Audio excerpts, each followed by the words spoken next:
करीब एक साल पहले झज्जर के छावनी मोहल्ले में एक 5 साल की मासूम के साथ रेप करने के बाद उसकी जघन्य हत्या करने वाले आरोपी को दोषी करार दिए जाने के बाद अदालत द्वारा फांसी की सजा सुनाई गई है।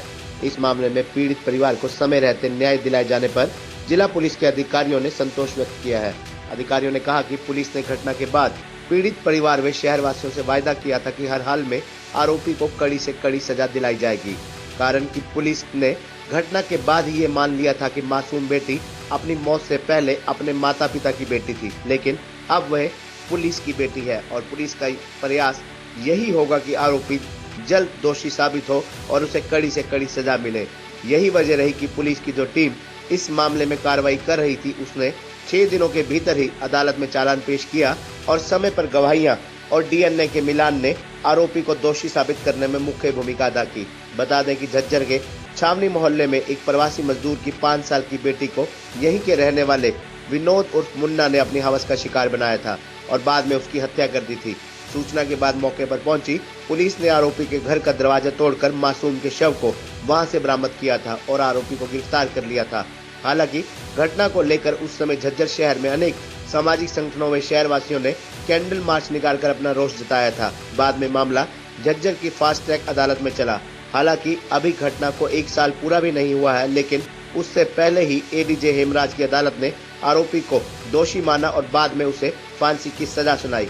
इस मामले में आरोपी को उसके अंजाम तक पहुंचाने के लिए काम कर रही पुलिस की टीम को अब जिला पुलिस अधीक्षक वसीम अकरम खान ने सम्मानित करने की बात कही है। उन्होंने कहा कि पुलिस की इस टीम को सम्मान दिलाने के लिए एडीजीपी को अनुशंसा की गई है। था जो किसी के लिए भी बर्दाश्त के लायक नहीं था और उस टाइम हमने पब्लिक से वायदा करा था कि इसको मैक्सिमम से मैक्सिमम सज़ा दिलवाए जाएंगे। तो हमने बड़ा टेक्निकल फॉरेंसिक हेल्प से इस मुकदमे को सिरे से लगाया, सभी गवाहियाँ करवाई, इसके अंदर डीएनए का मिलान कराया हमने। जो माइन्यूटली मौके को ऑब्जर्व करना, उसके लिए एक बहुत अच्छा केस है, आगे स्टडी मटेरियल के लिए भी बन सकता है ये केस। और सबसे बड़ी बात है, मैंने उस टाइम भी वायदा करा था आप लोगों से कि जब तक वो जीवित थी, वो अपने माँ बाप की लड़की थी, मृत्यु होने के बाद उसको मैंने अपनी बेटी की तरह माना था और मेरी बेटी को आज न्याय मिला है। जी। जैसे पुलिस कप्तान तो हमने इसलिए बड़ा स्पीड में इसको करा, 6 दिन के अंदर इसका चालान दिया, जो रिकॉर्ड टाइम के अंदर इसका चालान था। और जितने भी मैक्सिमम एविडेंसेस थे, क्योंकि अगर हम और इसको डिले करते वो एविडेंसेस डिस्ट्रॉय होते।